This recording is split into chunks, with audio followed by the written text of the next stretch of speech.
बाबू अपने कार्यालय में अपनी सीट पर बैठकर फाइलों को उलट पलट रहे थे। उनका कार्यालय ग्रामीण क्षेत्र में था, जहां जाने के लिए कच्ची सड़कों से होकर जाना पड़ता था। अरे इतना ही नहीं, कार्यालय के आसपास में जंगली पौधों की अधिकता थी। कहीं कहीं तो ये जंगली पौधे इतने सघन थे कि एक घने जंगल के रूप में दिखते थे। कार्यालय के मुख्य दरवाजे को छोड़ दें तो बाकी हिस्से पूरी तरह से घास फूस आदि से ढके रहते थे। कार्यालय के कमरों की खिड़कियों आदि पर लंबे लंबे घास फूसों का साम्राज्य था। दिन में भी कार्यालय में एक हल्का अंधकार पसरा रहता था, जिससे ऐसा लगता था कि यह कार्यालय हरी भरी वादियों में शांत मन से बैठा हुआ किसी गहरे चिंतन में डूबा हुआ हो। क्योंकि इस कार्यालय में कुल कर्मचारियों की संख्या मात्र 5 ही थी, जिसमें से एक रामखेलावन थे, जो चपरासी के रूप में यहां अपनी सेवा दे रहे थे। रामखेलावन ही वह व्यक्ति थे जिनके कार्य व्यवहार से यह शांत कार्यालय कभी कभी मुखर हो उठता था और कर्मचारियों की हंसी ठिठोली से जाग उठता था। रामखेलावन जी पास के ही एक गांव के रहने वाले थे और प्रतिदिन कोई न कोई असहज घटना कार्यालय के बाकी 4 कर्मचारियों को सुनाया करते थे। वे विशेषकर जब भी कार्यालय में प्रवेश करते तो सबसे पहले रमेश बाबू के कमरे में जाते और राम राम कहने के साथ ही शुरू हो जाते कि बाबू कल तो गांव में गजब हो गया था। रमदैया को जंगल में चुड़ैल ने पकड़ लिया था तो मनोहर का सामना एक भयानक भूत से हो गया था। जब तक रामखेलावन जी सभी कर्मचारियों से मिलकर कुछ भूत प्रेत गांव गड़ा की बातें नहीं बता लेते, उन्हें कल चैन नहीं पड़ता था।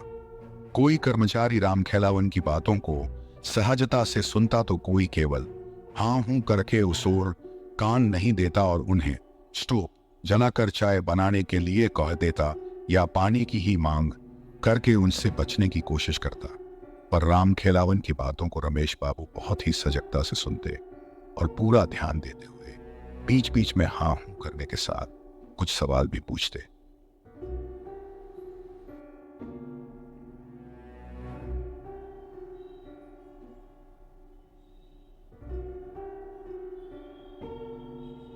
एक दिन की बात है, रामखेलावन जी कार्यालय थोड़ा जल्दी ही पहुंच गए और सीधे रमेश बाबू के कमरे में घुस गए। पर उस समय रमेश बाबू अपनी कुर्सी पर नहीं थे। शायद वे अभी कार्यालय पहुंचे ही नहीं थे। रामखेलावन थोड़ा डरे सहमे लग रहे थे और बार बार अपने माथे पर आ रहे पसीने को गमछे से पोंछ रहे थे। वे ज्यों ही कमरे से बाहर निकले त्यों ही कार्यालय के प्रांगण में उन्होंने रमेश बाबू को अपनी साइकिल को खड़े करते हुए देखा। वे दौड़कर रमेश बाबू के पास पहुंच गए और बिना जय श्री राम किए ही हकलाकर घबराकर बोले, बाबू बाबू कल रात को तो गजब हो गया। मेरा पूरा परिवार आफत में आ गया है। समझ में नहीं आ रहा है कि क्या करूं। रमेश बाबू ने उन्हें अपने कमरे की ओर चलने का इशारा करते हुए आगे आगे तेज कदमों से अपने कार्यालय कक्ष में प्रवेश किए। फिर एक कुर्सी पर रामखेलावन जी को बैठने का इशारा करते हुए अपने झोले को वहीं मेज पर रखकर एक गिलास में पानी लेकर कक्ष के बाहर आकर हाथ धोए। उसके बाद कमरे में लगे हनुमान जी की फोटो को अगरबत्ती दिखाने के बाद अपनी कुर्सी पर बैठते हुए रामखेलावन जी से बोले, रामखेलावन जी अब अपनी बात पूरी विस्तार से बताइए। उनकी अनुमति मिलते ही रामखेलावन जी कहना शुरू किए, बाबू कल मैं जब शाम को घर पर पहुंचा तो पता चला कि मेरी बहू कुछ लकड़ी आदि की व्यवस्था करने जंगल की ओर गई थी और वहीं उसे किसी चुड़ैल ने धर लिया था। वह इधर उधर जंगल में भटक रही थी, तभी कुछ गांव के ही गाय बकरी के चरवाहों की नजर उस पर पड़ी। वे लोग स्थिति को भांप गए और मेरी बहू को पकड़कर घर पर छोड़ गए। फिर गांव के ही सोखा बाबा ने झाड़ फूंक की। उसके बाद उस चुड़ैल से छुटकारा मिला, पर आज सुबह फिर से उस पर चुड़ैल हावी हो गई है। सुबह से ही सोखा बाबा उसे उतारने में लगे हैं, पर वह छोड़कर जाने का नाम ही नहीं ले रही है। समझ में नहीं आ रहा है कि क्या करूं। रामखेलावन की बातों को सुनकर रमेश बाबू थोड़े गंभीर हुए और अचानक पता नहीं क्या सोचा कि हंसने लगे। रमेश बाबू की यह हालत देखकर रामखेलावन जी तो और भी हक्के बक्के हो गए। उन्हें समझ में नहीं आया कि आखिर इनको क्या हो गया। कहीं इन पर भी तो किसी भूत प्रेत का साया नहीं पड़ गया। अभी रामखेलावन जी यही सब सोच रहे थे, तभी रमेश बाबू अपनी कुर्सी पर से उठे और बिना कुछ बोले रामखेलावन को अपने पीछे आने का इशारा करते हुए कमरे से बाहर निकल गए। कमरे से बाहर निकलकर रमेश बाबू पास की ही एक झाड़ी से कुछ पत्तों को तोड़ा और मन ही मन कुछ मंत्र बुदबुदाए। फिर रामखेलावन को उन पत्तों को देते हुए बोले कि आप इसे पीसकर अपनी बहू को पिला दें और अपने घर पर ही रुकें। मैं कार्यालय में कुछ जरूरी कामकाज निपटाकर अभी 1-2 घंटे में आपके घर पर पहुंचता हूं। रामखेलावन जी बिना कुछ बोले केवल सिर हिलाए और उन पत्तों को लेकर घर की ओर बढ़े। रास्ते में उन्हें केवल एक ही बात खाए जा रही थी कि रमेश बाबू को यहां आए 3 साल हो गए, पर कभी उन्होंने इस बात का जिक्र नहीं किया कि वे भूत प्रेतों को उतारना भी जानते हैं। कहीं वे मजाक में तो इन पत्तों को तोड़कर झूठ मूठ में कुछ बुदबुदाकर मुझे नहीं दे दिए। पर रमेश बाबू ऐसा नहीं कर सकते। वे तो बहुत गंभीर आदमी हैं और हमारी सारी बातों को भी तो बहुत गंभीरता से लेते हैं और समय समय पर हर प्रकार से हमारी मदद भी तो करते रहते हैं। नाना, वे मेरे सोचते सोचते रामखेलावन जी घर पर पहुंच गए। घर के बाहर 10 से 15 गांव घर के ही लोग बैठे नजर आए। एक खटिया पर सोखा बाबा भी बैठकर लोगों से कुछ बातचीत कर रहे थे। रामखेलावन जी को देखते ही सोखा बाबा बोल पड़े, रामखेलावन, यह चुड़ैल तो बहुत ढीठ है। रात को छोड़ तो दी थी पर सुबह फिर से आ गई। 2-3 घंटे मैंने कोशिश किया पर छोड़कर जाने का नाम ही नहीं ले रही है। अभी भी आंगन में नाच कूद रही है। मेरे मंत्रों का अब तो उस पर कुछ असर भी नहीं हो रहा है, यहां तक कि मेरा भी मजाक उड़ा दी। इतना सब होने के बाद मैं उसे छोड़कर बाहर आकर बैठ गया हूं। मैं अब कुछ नहीं कर सकता। मेरा जितना पावर था वह सब आजमा लिया। रामखेलावन जी सूखा बाबा के ही बगल में बैठते हुए अपनी लड़की को आवाज लगाए। उनकी लड़की घर में से दौड़ते हुए बाहर निकली। फिर रामखेलावन जी ने उन पत्तों को उसे देते हुए कहा कि अभी इसे पीसकर बहू को पिला दो। अगर ना नुकर करती है तो जबरदस्ती पिलाओ। इसके बाद रामखेलावन की लड़की उन पत्तों को लेकर घर में गई तथा उन पत्तों को पीसकर अपनी भाभी को पिलाई। अरे यह क्या! एक घूंट अंदर जाते ही रामखेलावन जी की बहू तो काफी शांत हो गई और वहीं आंगन में ही एक तरई पर बैठ गई। अब उसके व्यवहार में काफी अंतर आ गया था। उसका कूदना नाचना बंद हो गया। रामखेलावन जी की लड़की दौड़ते हुए घर में बाहर निकली और रामखेलावन जी की ओर देखकर बोली, बाबू बाबू, भूजी को अब आराम हो गया है। वे आंगन में ही अब शांति से बैठ गई हैं। बाहर जितने लोग बैठे थे वे सब हतप्रभ हो गए। आखिर जो चुड़ैल इतने बड़े सोखा से बस में नहीं आई, वह 2-4 पत्तों को पिलाने से कैसे बस में आ सकती है? आखिर वे कैसे पत्ते थे? क्या किसी धर्मस्थान से लाए गए थे या किसी बहुत बड़े पंडित, ओझा, सोखा आदि ने दिए थे? वहां बैठे लोगों में से एक ने रामखेलावन जी की ओर देखा पर कुछ बोले इससे पहले ही रामखेलावन जी ने उन पत्तों के बारे में बता दिया। सभी लोग बिन देखे उस रमेश बाबू के प्रति नतमस्तक हो गए। सोखा बाबा ने कहा कि वास्तव में आपके रमेश बाबू तो बहुत पहुंचे निकले। जिस चुड़ैल को बस में करने के लिए मैंने सारे के सारे हथकंडे अपना लिए, उसे उनके मंत्रित 2-4 पत्तों ने बस में कर लिया। फिर तो रामखेलावन जी थोड़ा तन कर बैठ गए और लगे रमेश बाबू का गुणगान करने। अभी वे लोग आपस में बात कर ही रहे थे, तभी रमेश बाबू की साइकिल वहां रुकी। रमेश बाबू को देखते ही रामखेलावन जी दौड़कर रमेश बाबू के हाथ से साइकिल लेकर खुद ही खड़ी करते हुए बोले, रमेश बाबू, आपके पत्तों ने तो कमाल कर दिया। अब बहू काफी अच्छी है और शांति से आंगन में बैठी है।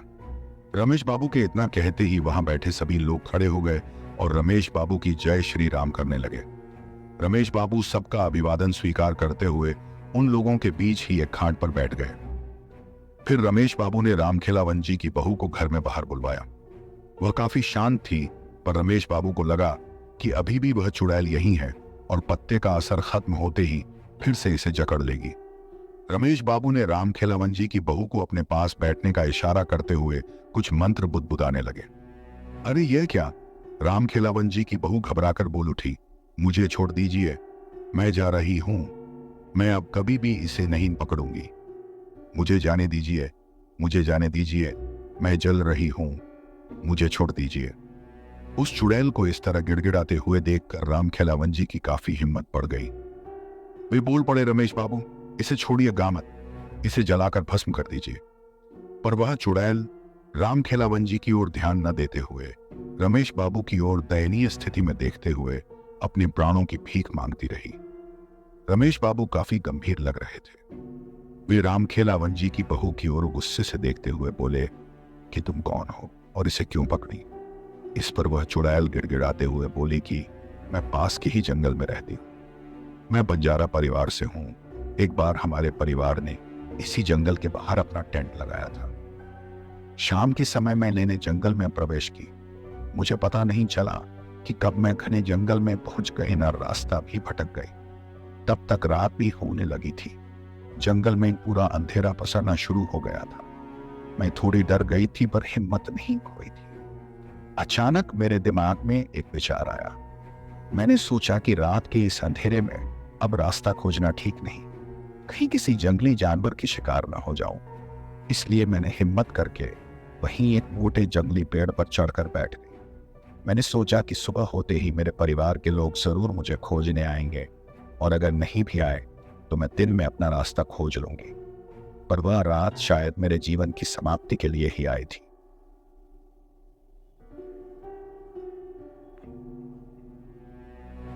मैं जिस पेड़ पर चढ़कर बैठी थी उसी पर एक प्रेत का डेरा था। आधी रात तक तो सब कुछ एकदम ठीक ठाक था, पर उसके बाद अचानक वह प्रेत कहीं से उस पेड़ पर आ बैठा। उसके आते ही जैसे पूरे जंगल में भयंकर तूफान आ गया हो। अनेकों पेड़ों की डालियां तेज हवा से डरावने रूप से हिलने लगी थी। मुझे देखते ही वह जोरदार ढंग से अट्टहास किया और मुझे कोई प्रेत नहीं समझकर बोला कि तुम्हें पता नहीं कि यह मेरा निवास है। मैं कुछ जरूरी काम से जंगल से बाहर क्या गया, तूने मेरे बसेरे पर कब्जा कर लिया। मैं तुझे छोड़ूंगा नहीं। इतना कहकर वह मेरे तरफ झपटा। अत्यधिक डर से तो मेरी चीख निकल गई। मैं बहुत तेज चिल्लाई कि मैं कोई प्रेतनी नहीं हूं, मैं इंसान हूं, इंसान। मेरी बातों को सुनकर तो वह और जोर से अट्टहास करने लगा और बोला कि मुझे एक संगिनी चाहिए। तुझे अगर सही सलामत रहना है तो मुझसे विवाह करना होगा। मरता क्या न करता, मैं बस एक ही रास्ता है कि इसकी बातों को मान लिया जाए और दिन उगने के बाद यहां से खिसक लिया जाएगा। मैंने उसके हाँ में हाँ मिलाते हुए अपनी सहमति दे दी। मुझे क्या पता था कि यह सहमति मुझ पर बहुत भारी पड़ेगी। इतना कहने के बाद राम खेलावन की बहू पर सवार वह चुड़ैल फूट फूट कर रोने लगी। रमेश बाबू थोड़े भावुक हो गए और उसके प्रति थोड़ी नरमी दिखाते हुए पानी भरा लौटा उसको पीने के लिए दे दिया। 2-4 घूंट पानी पीने के बाद उसने फिर से कहना शुरू किया। मेरी सहमति देने के बाद वह प्रेत पता नहीं कहां गायब हो गया। उसके गायब होते ही मैंने थोड़ी चैन की सांस ली, पर यह क्या अभी 10 से 15 मिनट भी नहीं बीते होंगे कि उस जंगल में जैसे भूचाल आ गया हो। एक बहुत बड़ा तूफान आ गया हो। कितने पेड़ों की पता नहीं कितनी डालियां टूटकर धरती पर पड़ गईं। कम से कम सैकड़ों भूत प्रेत वहां उपस्थिति हो गए थे। चारों तरफ चीख पुकार मचा हुआ था। कुछ डरावनी अट्टहास कर रहे थे तो कुछ इस डाली से उस डाली पर कूद फागुद रहे थे तो कुछ ताली बजाकर नाच रहे थे। मुझे तो कुछ समझ में ही नहीं आ रहा था कि यह सब क्या हो रहा है।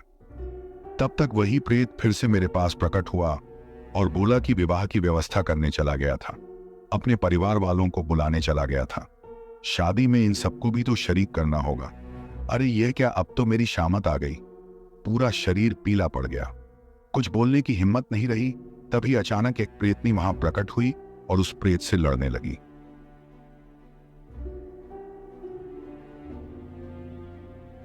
वह प्रेतनी बोल रही थी कि मेरे रहते तू दूसरी शादी करेगा। कदापि नहीं, कदापि नहीं, मैं ऐसा नहीं होने दूंगी। और इतना कहने के साथ ही उस प्रेतनी ने उस डाल से मुझे धक्का दे दिया और जमीन पर गिरने के कुछ ही समय बाद मेरी यह लीला समाप्त हो गई थी। इतने कहने के साथ ही वह चुड़ैल फिर से रोने लगी थी। इसके बाद रमेश बाबू ने उस चुड़ैल को चुप रहने का इशारा करते हुए कहा कि आज के बाद तू इन गांव वालों को कभी परेशान नहीं करोगी। चुड़ैल ने हामी भरते हुए कहा कि ठीक है, पर मैं तो एक बहुत ही छोटी आत्मा हूं। इन पास के जंगलों में पता नहीं कितनी भयानक भयानक आत्माएं विचरण करती हैं। आप उन सब से इस गांव वालों को कैसे बचा पाएंगे? उस चुड़ैल की इस बात को सुनते हुए रमेश बाबू हल्की मुस्कान में बोले, तू तो बकस, इन लोगों को बाकी भूत प्रेतों से कैसे निपटना है वह तू मुझ पर छोड़। इसके बाद रमेश बाबू ने लोगों को अब कभी न पकड़ने की बात उस चुड़ैल से 3 बार कबूल करवाई तथा साथ ही उसे थूक कर चाटने के बाद ही जाने दिया। तो पाठक गण, रमेश बाबू ने उस चुड़ैल से तो गांव वालों को छुटकारा दिला दिया, पर क्या वे दूसरे भूत प्रेतों से उन गांव वालों की रक्षा कर पाए? राज को राज ही रहने दिया जाए। खैर, आप लोग बताएं कि यह भूत ही काल्पनिक कहानी आप लोगों को कैसी लगी। जय बजरंग बली। दोस्तों, आपको अगर ये कहानी पसंद आया तो हमारे YouTube चैनल को सब्सक्राइब